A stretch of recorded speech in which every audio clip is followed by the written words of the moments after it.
The massive doors of the Galactic Council chambers slid open with a deep rumble that echoed through the vast hall. Captain Jake Morrison walked forward, his black Earth's Defense Fleet uniform standing out sharply against the colorful robes and strange skin tones of the alien representatives seated in curved rows around him. His boots clicked against the polished floor as he made his way to the center platform above him. Hundreds of alien eyes stared down from tiered seating that stretched up into the shadows. The air smelled of strange chemicals and recycled atmosphere. Morrison had been in this room many times before, but never as the accused.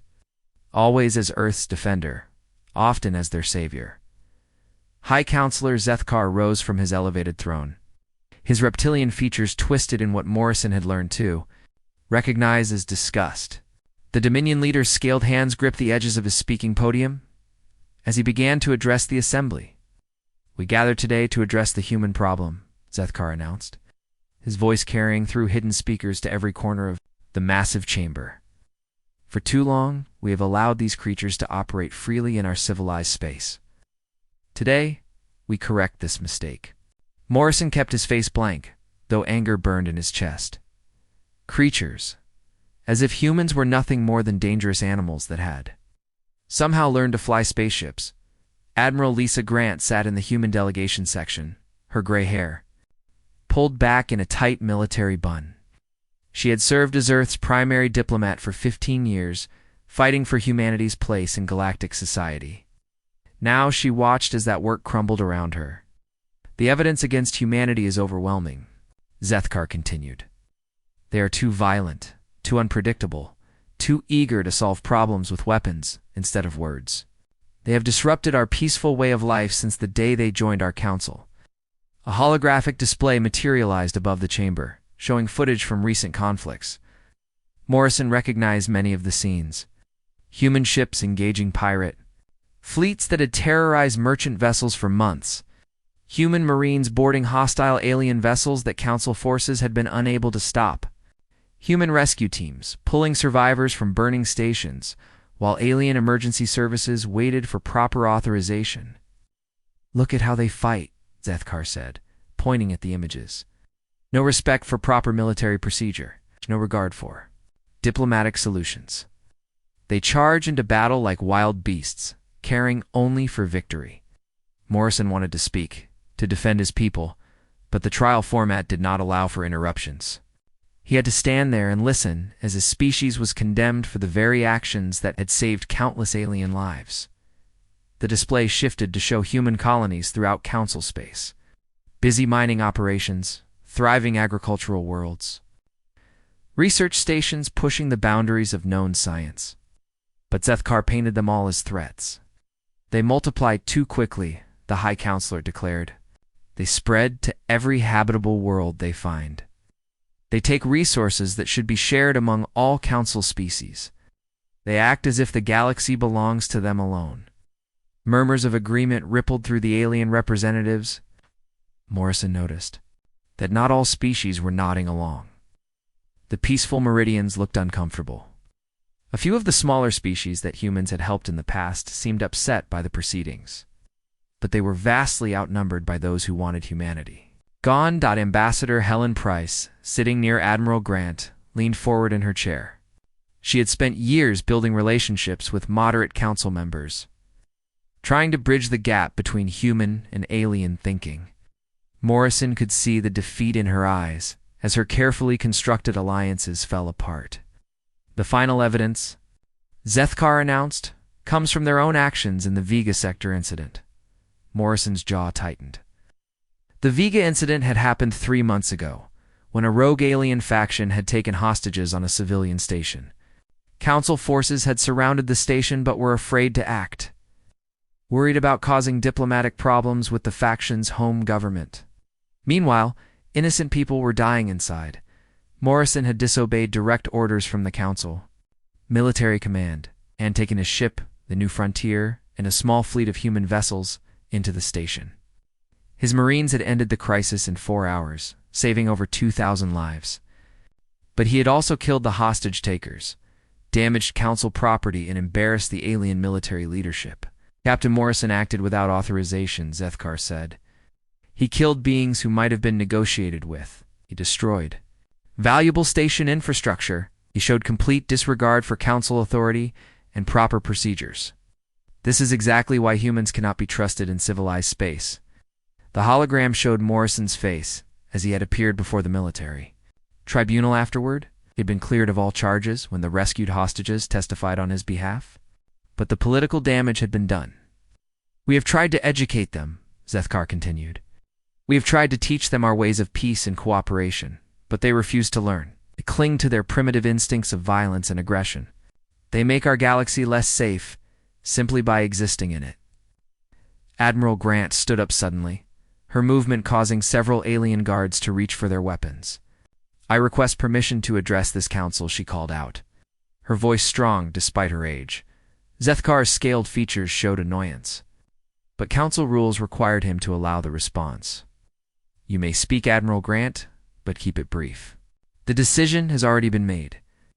Grant walked to a smaller platform reserved for defendants. She looked up at the hundreds of alien faces staring down at her with expressions ranging from hostility to pity. High Counselor Zethkar speaks of human violence, she began. But he conveniently forgets to mention why that violence was necessary. Every conflict he showed you was started by forces hostile to this council. Pirates who attacked your merchant ships, slavers who raided your colonies, terrorists who threatened your civilians. She gestured toward Morrison. Captain Morrison saved those hostages because your own forces were too afraid to act. Yes, he killed the hostage-takers. But those same beings had already murdered 50 innocent people and were preparing to kill more. Oh. Sometimes violence is the only language that bullies understand. Few aliens shifted uncomfortably in their seats, but most remained unmoved by her words. You call us unpredictable, Grant continued. But what you really mean is that we think differently than you do. We find solutions that your rigid procedures cannot accommodate. We take risks that your cautious nature will not allow. These differences have made your council stronger, not weaker. She paused, looking directly at Zethkar. You are making a mistake that you will regret. Humanity has been your most effective military force against external threats. We have been your most innovative. Researchers, your most dedicated explorers, your most reliable allies in times of crisis. If you exile us now, you will face the next great threat alone. Zethkar's reptilian features showed no emotion. The council has heard enough human excuses. We vote now on the proposal to exile all human presence from council space. The voting began immediately. Species after species cast their decision on glowing panels before their seats. Morrison watched the tally appear on screens throughout the chamber. 847 votes for exile, 23 against, 12 abstentions. The result was overwhelming and final. By the authority of this council, Zethkar announced, humanity is hereby banished from all territories under council. Protection. You have 30 standard days to remove all human presence from council space. This includes all colonies, all military installations, all commercial operations, and all diplomatic missions. Admiral Grant's shoulders sagged as the weight of defeat settled on her.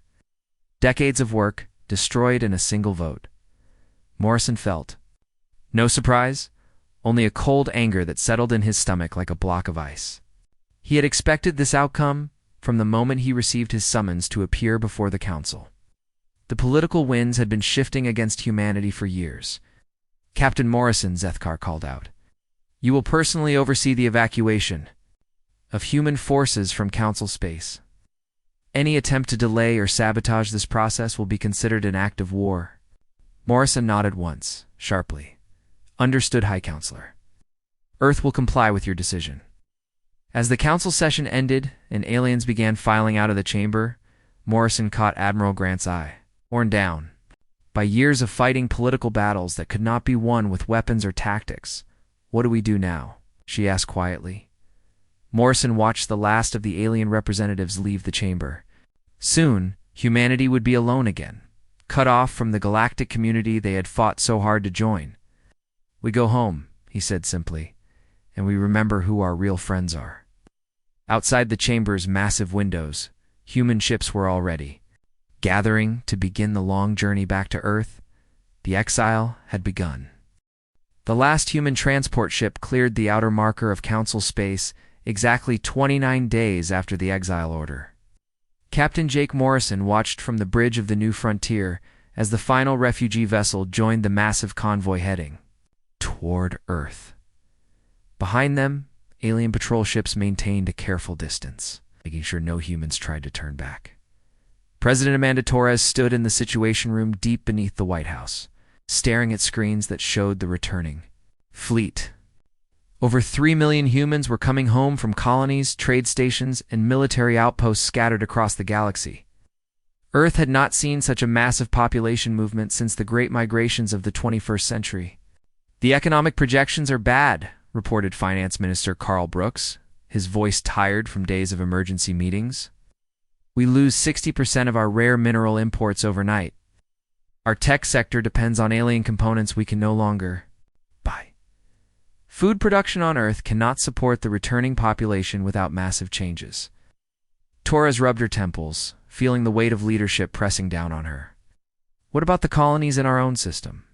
Mars, Europa, the asteroid mining stations." "Already at capacity," Brooks replied. "We are talking about housing and feeding 3 million people who expected to spend their lives in space. Most of our returning citizens have skills that are useless without access to alien technology." Dr. Kevin Walsh cleared his throat from his position at the conference table. The xenobiologist had spent 15 years studying alien technology, learning how their systems worked. "Madame President, I think we are looking at this wrong. Yes, we have lost access to alien technology, but we still have the knowledge of how it works." "Knowledge does not feed people, Doctor," Brooks said sharply. "No, but it can help us build our own solutions," Walsh replied. "Every piece of alien tech I have studied follows basic scientific principles. They are not magic, or just different approaches to the same problems we face. We can learn from those approaches and create our own versions." Admiral Lisa Grant, who had returned to Earth on one of the first ships, leaned forward in her chair. "The doctor has a point. We have been dependent on alien technology for too long. Maybe this exile is an opportunity to become truly self-sufficient." Torres looked around the room at her advisors. These were some of the smartest people on Earth, but they all looked defeated. The exile had hit everyone hard. "What do you need to make this work, Dr. Walsh?" "Time, resources, and access to the alien technology we brought back with us," Walsh said. "Every returning ship has equipment that we can study and reverse engineer. Give me a team of engineers in 6 months, and I can start producing human versions of basic alien systems." Meanwhile, in a secure facility in Colorado, Marine Colonel Nina Davis watched her soldiers train in the high-gravity chambers. These were the men and women who had served alongside alien forces, learning to fight in environments that would kill normal humans. Now they were back on Earth, but Davis was not letting them go soft. Again, she shouted as a squad of Marines failed to complete an obstacle course in the required time. "You think being back on Earth means you can relax? You think the galaxy is going to stay peaceful forever?" Sergeant Mike Chen, one of her best soldiers, approached after the training session. "Colonel, the men are asking questions. They want to know why we are still training like we are going to war. Politicians are saying we need to focus on civilian problems." Davis looked out through the facility's reinforced windows at the Rocky Mountains beyond. "Because politicians are not soldiers, Chen. They think in terms of elections and approval ratings. We think in terms of threats and preparation. Because the council kicked us out does not mean we are safe." "Safe from what?" Chen asked. "I do not know yet," Davis admitted, "but something will come. Something always comes. When it does, humanity better be ready." 3 months after the exile, Commander Ryan Beck sat in the pilot seat of a modified scout ship staring at a star map that showed empty space beyond the edges of council territory. President Torres had approved his request to lead exploration missions into the unknown regions, searching for resources and opportunities that Earth desperately needed. "Sensors are picking up something," reported his navigator, Lieutenant Paula. "Stone looks like an abandoned station about 4 light-years from our current position." Beck studied the readings on his screen. The station was huge, easily the size of a small city, but it was not broadcasting any signals, and there were no ships in the area. "Any idea who built it?" "The design does not match any known council species, Stone replied. It looks old. Really old. Beck made his decision.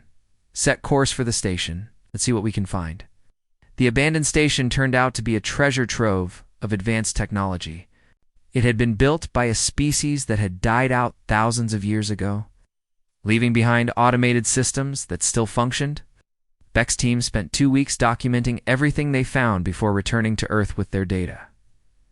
Dr. Walsh was like a child on Christmas morning when he saw the technology recordings. This is incredible, he said, reviewing the scanner data. Dead. Their power systems are completely different from anything the Council uses.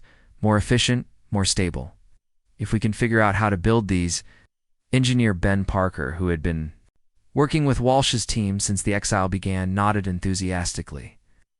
I can see how this could work with human manufacturing techniques.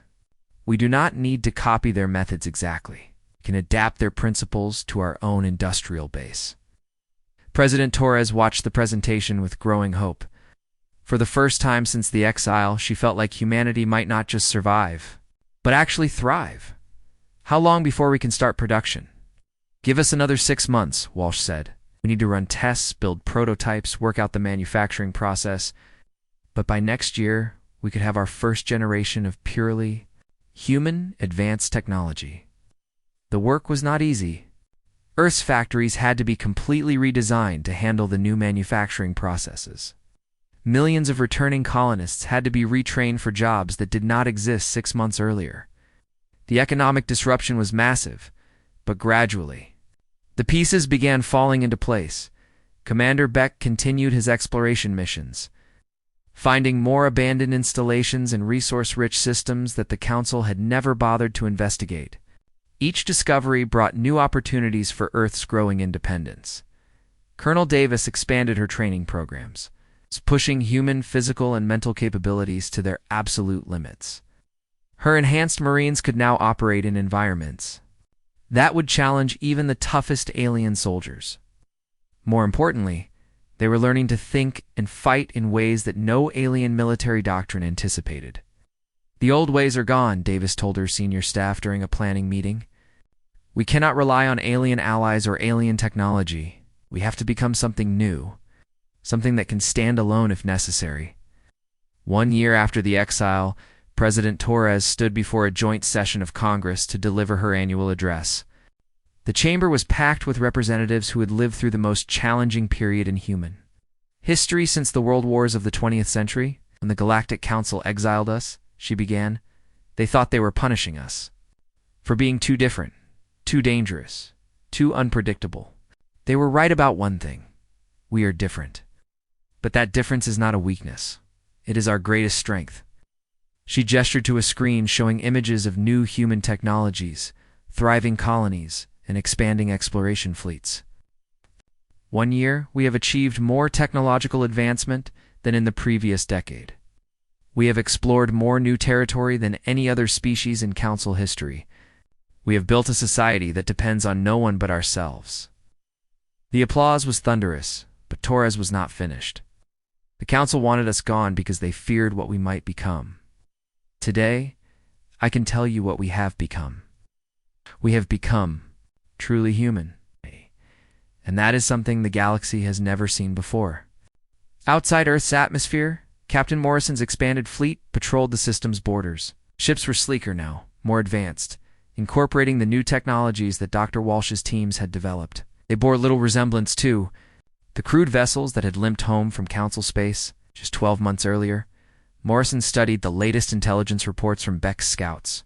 There were disturbing rumors from the Outer Rim, stories of entire systems going dark, of ships that vanished without sending distress calls. The Council's territory was vast, but space was vaster still. There were things out there that even the aliens had never encountered. Sir, his communications officer called out. We are receiving a priority message from Earth Command. Morrison accepted the transmission, reading the orders that appeared on his screen. New exploration missions. Deeper into unknown space. Earth wanted to know what lay beyond the edges of the galaxy's mapped regions. He smiled grimly as he forwarded the orders to his fleet commanders. The Council had wanted humanity to go away and leave them alone. They're about to discover that. Getting rid of humans was much easier than keeping them away. Captain Danny Miller pushed his scout ship's engines to their maximum as the massive shadow behind him grew larger. The Kepler 442 system was dying, and he was the only witness to its destruction. Through his rear sensors, he watched as something impossible consumed the fourth planet in the system, stripping away its atmosphere and oceans in a matter of hours. Come on, Miller muttered, his hands flying over the controls as he tried to squeeze more speed from his engines. The scout ship Pathfinder was one of the fastest vessels in the human fleet, but it felt like crawling compared to the things that were chasing him. The things were machines, but unlike any technology Miller had ever seen. They moved like living, creatures flowing and shifting as they devoured everything in their path. Entire moons disappeared into their metallic bodies. Space stations were crushed and absorbed without slowing down. Even the system's stars seemed to be growing dimmer. As the machines fed on its energy, Miller's communication system crackled to life as he finally reached the edge of the system. Pathfinder, to Earth Command. Priority Alpha Emergency. The Kepler 442 system is under attack by unknown hostile forces. Recommend immediate evacuation of all human assets in the outer territories. The response came back within minutes. Command to Pathfinder. Danny, is that you? What the hell happened out there? Miller recognized the voice of Admiral Grant. Admiral, you need to see this to believe it. I'm transmitting all sensor data now. Something's out here eating entire planets. Back on Earth, the emergency meeting in the White House Situation Room was unlike anything President Torres had experienced. The footage from Miller's ship showed destruction on a scale that defied understanding. Planets reduced to empty space. Stars growing dim. Technology seemed to violate the basic laws of physics. Dr. Sarah Kim, Earth's leading expert on alien technology, studied the data with growing alarm. She had replaced Dr. Walsh as the head of the research division after his recent promotion to Director of Technological Development. These machines are not just destroying planets, she announced to the room. They are consuming them, converting matter into energy and using that energy to build more machines. How many are there? Torres asked. Based on the sensor readings, at least several hundred individual units in the Kepler system alone, Kim replied. But the concerning part is how they operate. They seem to be learning from everything they encounter. Watch this, she highlighted. A section of the footage where the machines encountered an automated defense satellite. The first machine to reach it was destroyed by the satellite's weapons. But the second machine approached differently, using the first machine's destruction. To learn how to avoid the weapons, the third machine disabled the satellite without taking any damage. They adapt, Kim continued. Every time they encounter a new threat, they share that information with the rest of their group. They are getting smarter with every planet they are. Destroy. General Tony Clark, the president's military advisor, leaned forward in his chair. What kind of threat are we talking about? Are they heading toward Earth? Kim pulled up a star map showing the known locations of the machine attacks. Based on their current trajectory, they are moving toward the core systems of Council space. Earth is not in their immediate path, but if they continue to expand at their current rate, they will reach us within 5 years. Commander Ryan Beck, who had been recalled from his exploration missions for the emergency briefing, spoke up. I've been scouting the Outer Rim for 2 years now. There have been strange reports from some of the systems I visited. Ships disappearing, colonies going silent, distress calls that cut off in the middle. I thought it was just the usual dangers of unexplored space. It appears these machines have been active for some time, Kim said. They may have been consuming uninhabited systems for years before they reached areas where anyone would notice. Torres felt a chill run down her spine. Does the Galactic Council know about this threat? Unknown, Beck replied. Most of the affected systems are outside Council space. But if these things continue moving inward, they will start hitting Council colonies within the next 18 months. The room fell silent as everyone absorbed the implications. The same council that had exiled humanity for being too dangerous was about to face a threat that made human aggression look like a minor disagreement. We need to warn them, Torres said finally. With respect, Madam President, General Clark interjected. Why is that our problem? They kicked us out. They made it clear they don't want our help. Let them deal with their own threats, because innocent people are going to die, Torres replied. We may have problems with the council leadership, but there are billions of civilians who had nothing to do with our exile. We can't just let them be slaughtered. Dr. Kim cleared her throat. There's another consideration. If these machines consume the entire council territory, they will have access to the resources and technology of dozens of advanced civilizations. They will become exponentially more powerful. She brought up a projection showing the machines' potential growth if they consumed all of council space. Based on their current consumption rate and adaptation capabilities, it could strip every inhabited world in the galaxy within 10 years. The implications were staggering. These machines were not just a threat to the council, they were a threat to all life in the galaxy. What do we know about their weaknesses? Torres asked. Very little, Kim admitted. Captain Miller's ship barely escaped, and he didn't have time to conduct detailed scans. But I've been analyzing the footage frame by frame. They seem to have trouble with rapid, unpredictable changes in tactics. The defense satellite that lasted longest was one that kept switching between different attack patterns. Beck nodded. That matches what I've seen in the outer systems. The colonies that survived longest were the ones that kept changing their defensive strategies. But even they were eventually overwhelmed. So they can adapt to any consistent pattern, Torres said. But they struggle with chaos. Exactly, Kim replied. Which might explain why they've avoided human space so far. Our tactical doctrines are based on flexibility and improvisation. We don't follow the rigid military procedures that most council species use. Captain Morrison, who had been listening quietly from his position at the table, finally spoke. These machines are hunters. They're looking for easy prey. Council forces are predictable. They follow established protocols and stick to proven strategies. But humans. He paused, a grim smile crossing his face. Humans are unpredictable. We change tactics in the middle of battle. We take risks that no sane species would consider. Are you suggesting that our chaotic nature might actually be an advantage against these machines? Torres asked. I'm suggesting that the same qualities that got us exiled from the council might be the only things that can stop these machines. Morrison replied. The room buzzed with conversation as the implications sank in. Humanity's greatest weakness in the eyes of the council might be their greatest strength against this new threat. Torres made her decision. Dr. Kim, I want you to analyze everything we know about these machines. Find their weaknesses. Commander Beck, resume your scouting missions. I want to know exactly where these things are and where they're heading. Admiral Grant, start preparing contingency plans for defending Earth if they turn in our direction. She paused, looking around the room at her advisors. And someone needs to warn the council. They may have exiled us, but they deserve to know what's coming. They won't listen, General Clark said. Their pride won't let them accept warnings from the species they banished. Then we'll have to find another way to get their attention, Torres replied. How?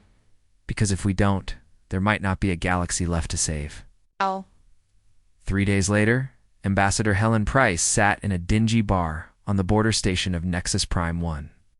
Of the few places where humans and aliens still occasionally crossed paths, across from her sat Counselor Vexthon of the Meridian species, one of the few alien leaders who had opposed humanity's exile. The information you've provided is disturbing, Vexthon said, his blue-skinned features showing concern. But I'm not sure the Council will accept intelligence from human sources. Then don't tell them it came from humans, Price replied. Tell them your own scouts discovered the threat. The important thing is that they start preparing for what's coming.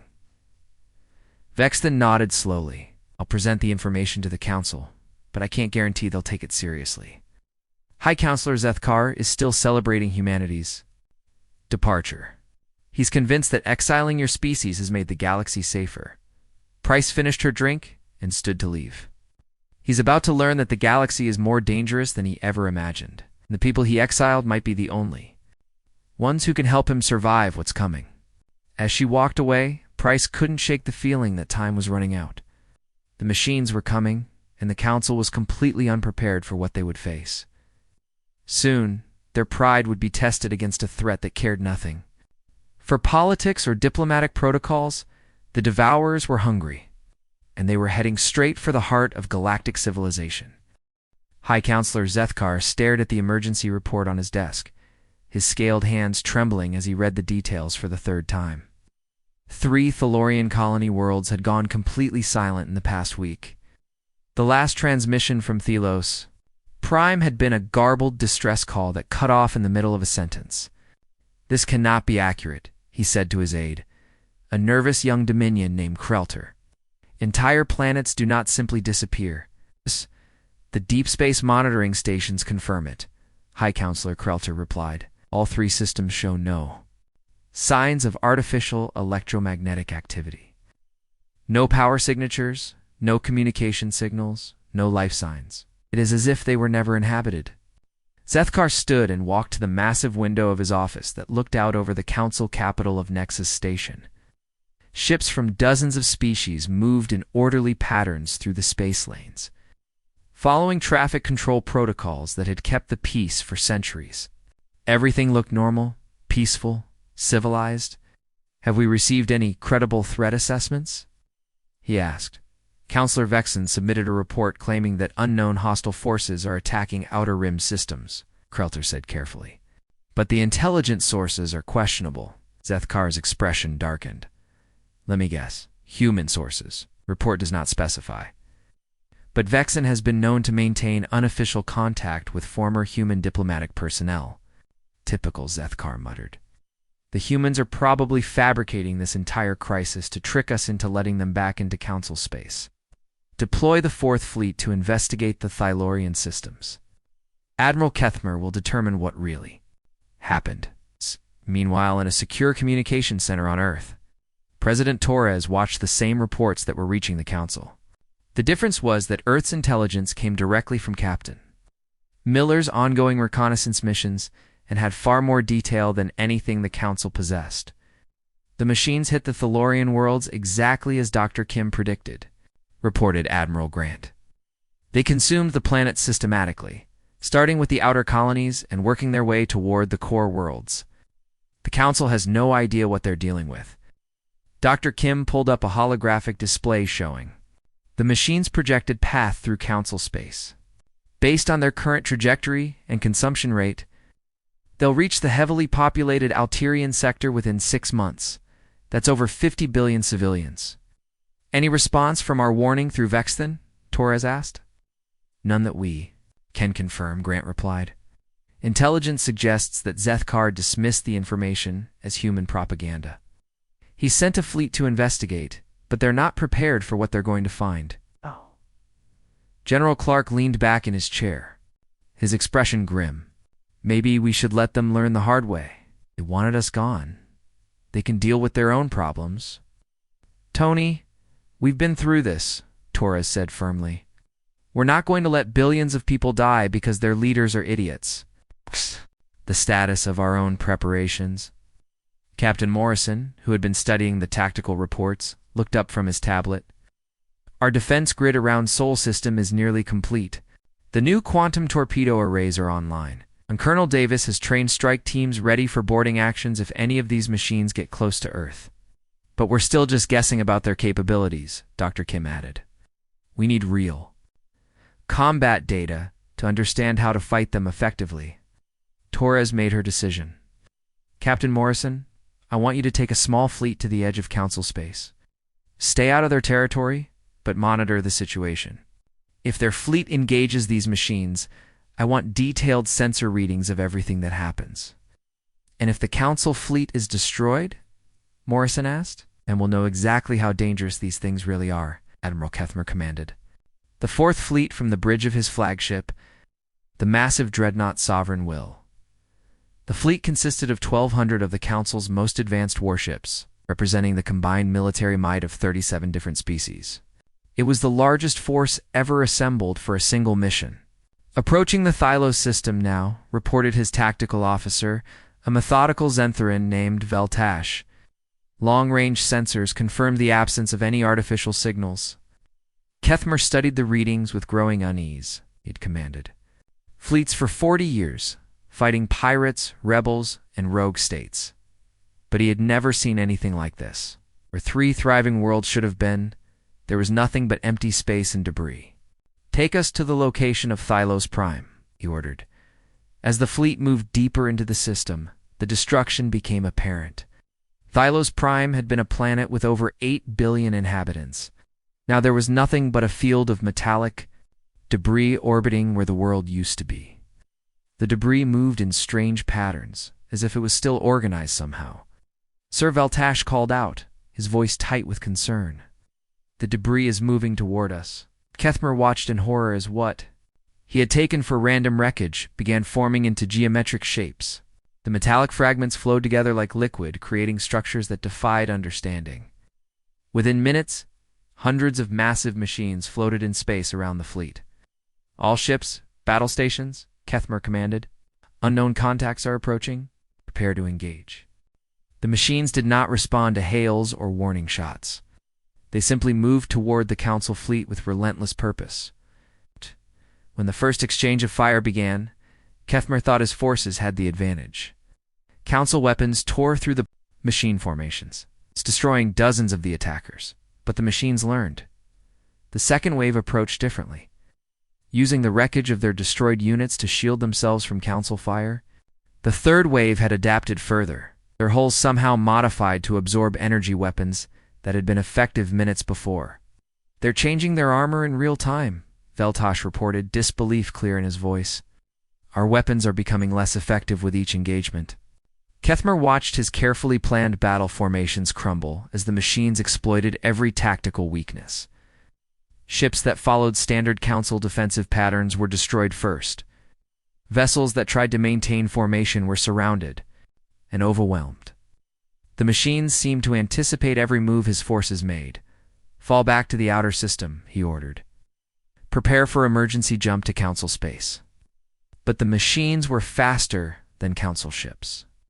They swarmed over the retreating, fleet-like predators hunting wounded prey. Kethmer watched in helpless rage as ship after ship was torn apart by the relentless attackers. His own flagship lasted longer than most, protected by heavier armor and stronger shields. But even the Sovereign Will could not withstand the assault. Forever. As his bridge crew fought desperately to keep the ship running, Kethmer sent a final transmission back to Council space.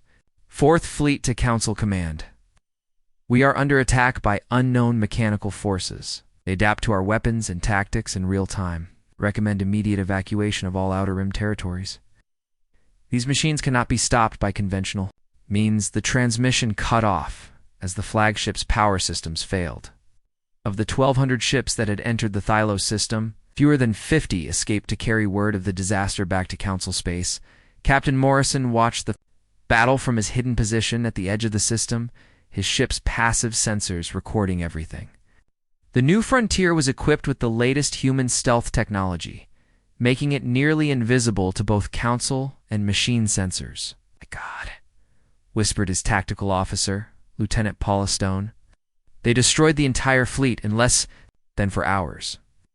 Morrison studied the sensor readings that would soon be transmitted back to Earth. The machines were even more dangerous than Dr. Kim had predicted. They did not just adapt to enemy tactics. They learned from every engagement, becoming more effective with each battle. "Look at this," Stone said, highlighting a section of the data. "The machines that survived the battle are different from the ones that started it. They've literally evolved during the fighting." Morrison nodded grimly. "And now they have access. 1,200 Council ships worth of technology to study and adapt. They're going to be even more dangerous when they attack the next system." He opened a communication channel to Earth, Morrison to command. "The Council fleet has been destroyed. Transmitting full battle data now. These machines are worse than we thought." On Nexus Station, panic was spreading through the Council chambers. As survivors from the Fourth Fleet arrived with their reports, counselor after counselor stood to demand explanations, their voices creating a chaos of fear and anger. High Counselor Zethkar tried to maintain order, but his usual commanding presence was shaken by the scale of the disaster. "The threat is real," he announced to the assembly.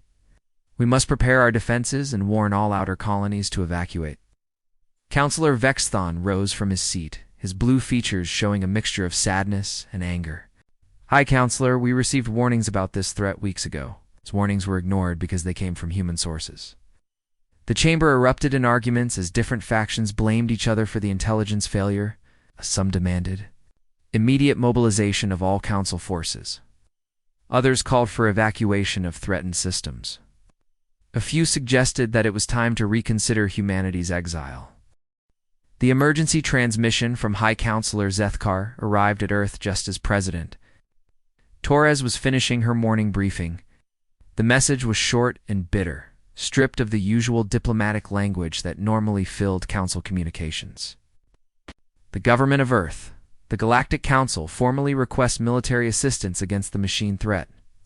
In exchange, we offer full restoration of Council membership and voting rights. We await your response." Torres read the message twice before looking up at her advisors. Admiral Grant sat across from her while General Clark paced near the window. Captain Morrison had returned from his reconnaissance mission just hours earlier, bringing detailed intelligence about the machine's capabilities. "They're desperate," Grant observed. "3 more systems have gone dark since the 4th Fleet was destroyed. Machines are moving faster than anyone predicted." "How desperate?" Torres asked. Morrison answered from his position at the tactical display. "Desperate enough to finally admit they need us, but not desperate enough to apologize for exiling us in the first place." Torres stood and walked to the large monitor showing the current state of galactic space. Red zones marked areas where the machines had been active. Yellow zones showed systems that had gone silent but not yet been confirmed as destroyed. The pattern was clear and terrifying. What are our conditions?" she asked. General Clark stopped pacing and turned to face her. "Madam President, I strongly recommend we decline their request. They threw us out when they didn't need us. Now they come crawling back because they're scared. Let them solve their own problems, and let billions of innocent civilians die." Torres replied, "That's not who we are, Tony." "With respect, those civilians supported our exile," Clark shot back. "They celebrated when we were banished. They thought the galaxy would be safer without us." Admiral Grant cleared her throat. "If I may, Madam President, the General makes valid points about Council hypocrisy. But we have strategic considerations. Beyond revenge. If these machines consume Council space, they'll have access to the combined technology and resources of dozens of advanced civilizations. That makes them an existential threat to Earth." Torres nodded slowly. "So we help them. To help ourselves." "Exactly," Grant continued. "But we help them on our terms.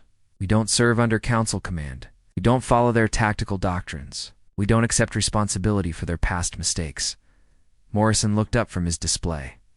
"There's another consideration. Our intelligence suggests the machines learn from every encounter.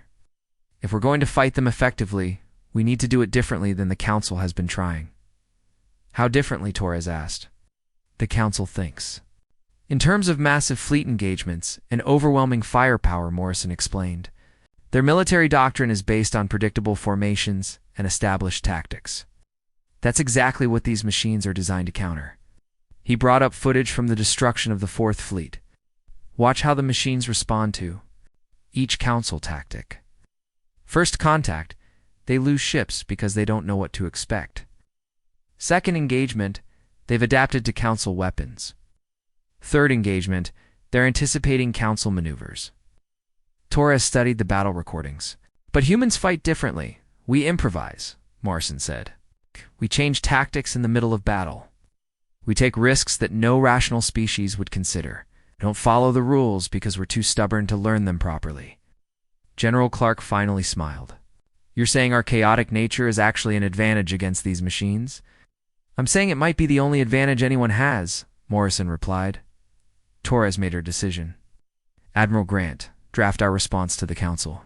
We'll provide military assistance, but under the following conditions. First, human forces operate under independent command. We coordinate with Council forces, but we don't take orders from them. Second, we get equal voting rights in any decisions about how to conduct this war. Third, all human personnel and equipment that were confiscated during the exile must be returned immediately. And if they refuse our conditions," Grant asked, "then they can face these machines alone. Torres said firmly. We're not going to save them just so they can exile us again when the crisis is over. The response from Zethkar came back within hours. Conditions accepted. Council forces are falling back to the Nexus defensive line. How soon can human assistance arrive? Captain Morrison was already preparing his answer. His expanded fleet now included 50% of Earth's most advanced warships, equipped with the hybrid technologies that Dr. Walsh and Ben Parker's teams had developed.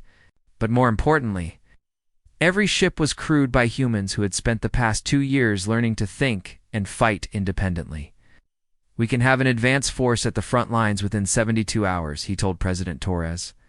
But I want to test something before we commit to a major engagement. How? What kind of test? Torres asked. Morrison brought up a tactical map showing the current machine positions. The machines are moving toward the Alterian system. It's heavily populated, but not yet evacuated.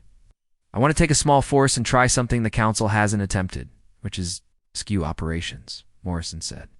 The Council abandons threatened systems and falls back to defensive positions.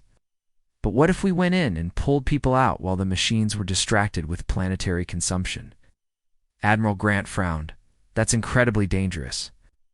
You'd be operating in systems that are actively under attack. Yes, but it serves 2 purposes, Morrison explained. First, we save civilian lives.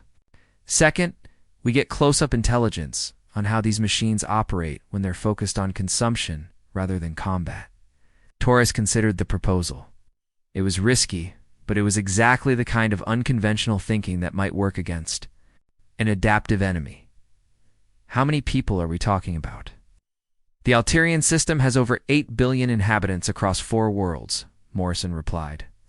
We obviously can't save everyone, but we might be able to evacuate key population centers and gather intelligence at the same time. Do it, Torres decided. But keep your losses minimal. Going to need every ship and every crew member for the larger battle ahead. Commander Rick Torres, the president's son, led the first rescue mission into the Alterian system aboard his ship, the Defiant. His small fleet consisted of 12 fast attack vessels and 2 heavy transports, all equipped with the latest human stealth technology. What they found was worse than anyone had imagined. The machines had already consumed the outer 2 planets in the system and were working on the 3rd. But they were not just destroying, they were learning. Look at this, reported his sensor officer, Lieutenant Mark Webb. The machines attacking the 3rd planet are using completely different tactics than the ones that hit the outer worlds. They're adapting their approach based on each planet's defensive capabilities. Rick watched as the machines systematically dismantled the planet's orbital defense network. But instead of simply destroying the weapons platforms, they were studying them, incorporating their technology into their own designs. They're not just consuming resources, he realized. They're stealing knowledge. The rescue operation was unlike anything in human military history. Rick's ships darted between machine formations, using their unpredictable human crews to avoid detection. They landed on the 4th planet just hours before the machines arrived, evacuating entire cities in a frantic race against time. Colonel Nina Davis led the ground operations, her enhanced Marines providing security while civilian transports loaded refugees. Her soldiers had trained for impossible situations, but nothing had prepared them for the desperate chaos of a planetary evacuation under enemy fire. We've got machine scouts approaching the southern continent, reported Sergeant Mike Chen over the communication network. They're different from the ones in the orbital battle. Smaller, faster, like they're specifically designed for planetary operations. Davis watched through her tactical display as the machine scouts moved across the planet's surface. They were not attacking population centers. They were studying them, learning about human and alien civilian infrastructure. They're preparing for future invasions, she told Rick over the radio. These aren't just destroyers, they're researchers. The evacuation lasted 18 hours. Rick's fleet managed to save nearly 2 million civilians before the machine assault became too intense to continue. As they pulled back from the dying system, they carried not just refugees but crucial intelligence about machine capabilities. Dr. Sarah Kim was waiting for them when they returned to Earth. The data from the Alterian system confirmed her worst fears about the machine threat. but also provided the first real hope for developing effective countermeasures. "They're learning too fast," she told President Torres during the debriefing. "Every engagement makes them more dangerous. But there's also a weakness we can exploit." "What kind of weakness?" Torres asked. "Their learning algorithms are designed to process consistent patterns," Kim explained. "They can adapt to any tactical doctrine that follows logical rules. They struggle with true randomness." Captain Morrison, who had been studying the battle recordings, nodded in understanding. "That's why the rescue operation worked. We weren't following any established military protocol. We were just making it up as we went along." The Nexus station had never seen anything like the massive fleet gathering in its defense perimeter. Ships from every council species hung in space alongside the sleek vessels of the human fleet.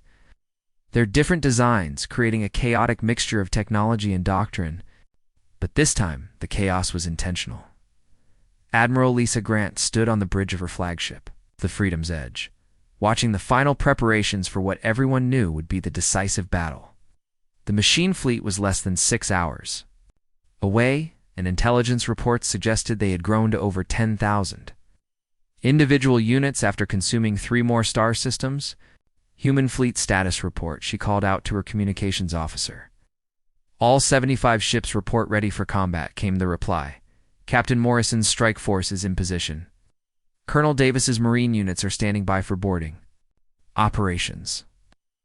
Grant nodded and opened a channel to the Council command ship. "Admiral Grant to High Counselor Zethkar.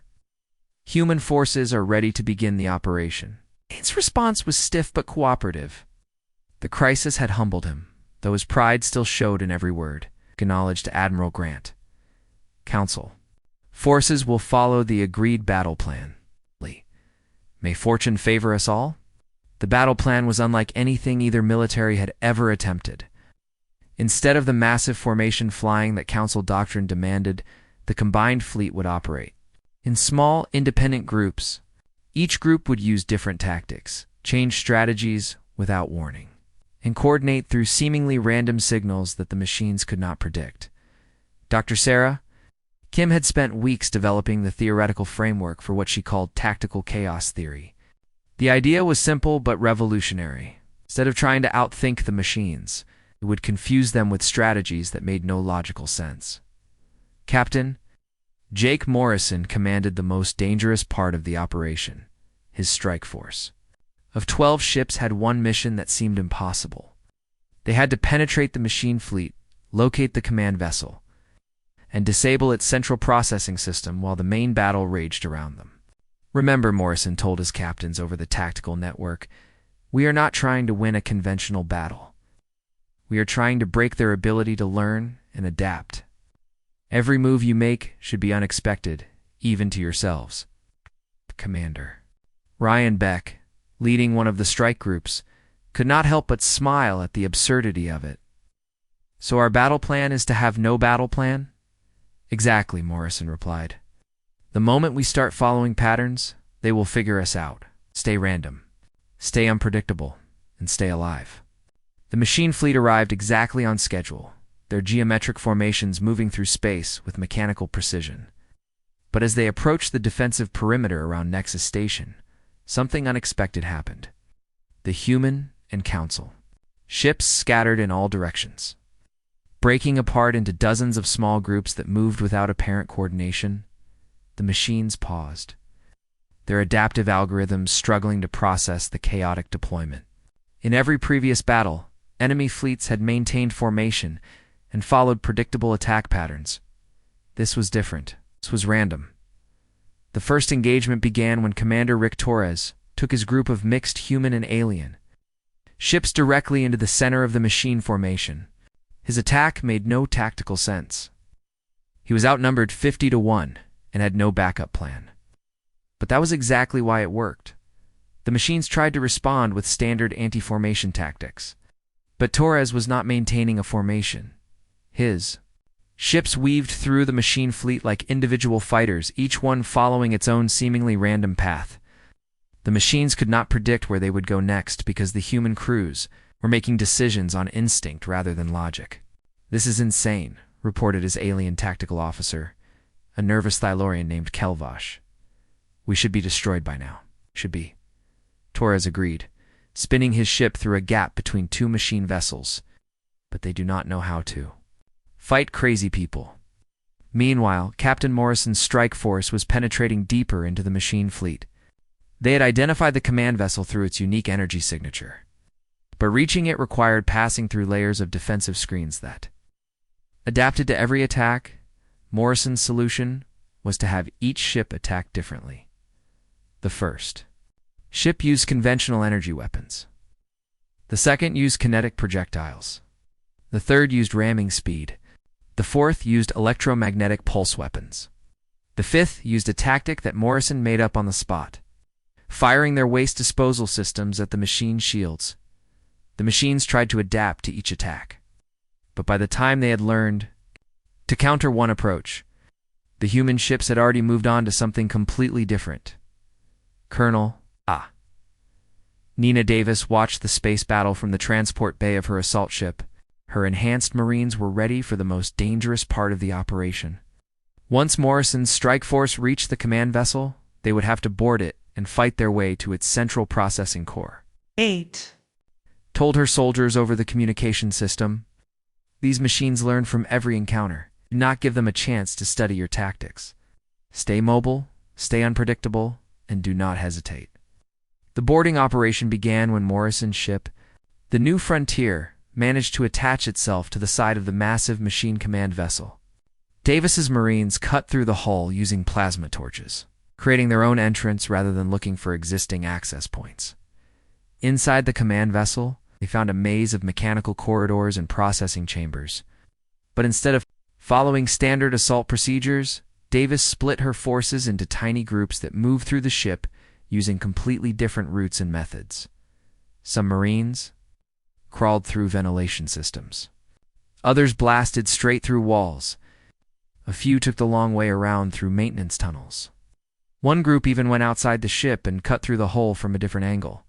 The ship's defensive systems tried to respond to each intrusion, but they could not predict where the next attack would come from. The machines had learned to counter organized military assaults, but they had never faced anything like controlled chaos. Commander Beck's virus attack on the machine learning systems began just as Davis's Marines reached the central processing core. Dr. Kim had designed the virus specifically to exploit the machine's greatest strength. Instead of trying to destroy their adaptive algorithms, it fed them false information. The virus made the machines think they were facing massive fleets, when they were actually fighting individual ships.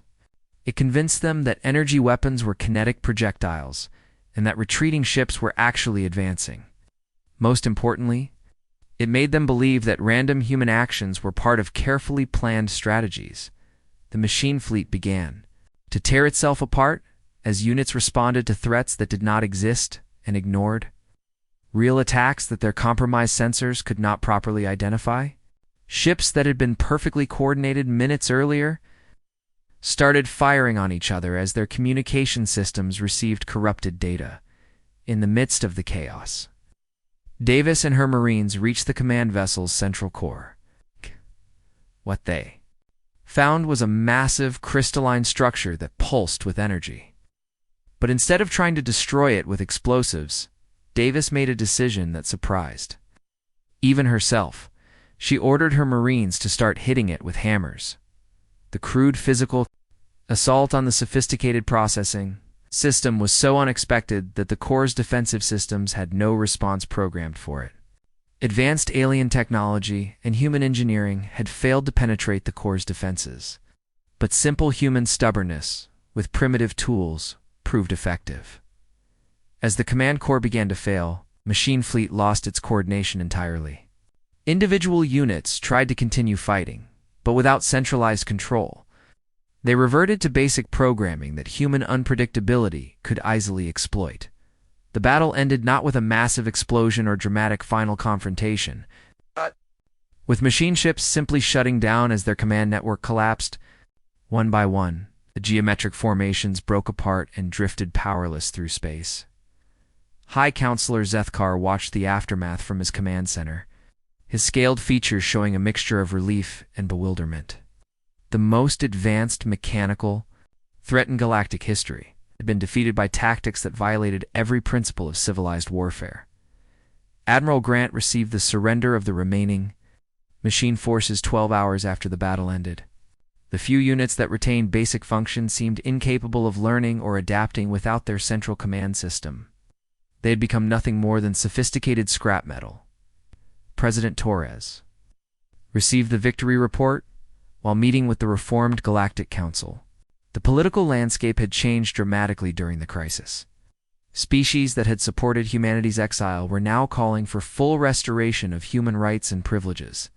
The Council owes humanity a debt that can never be fully repaid, Zethkar announced to the Assembly. We exiled you for being too dangerous, too unpredictable, too chaotic for civilized space. We were fools. He paused, looking directly at the human delegation. You are dangerous, you are unpredictable, you are chaotic, but you are dangerous to our enemies, not to our friends. The galaxy is safer with humans in it, not without them.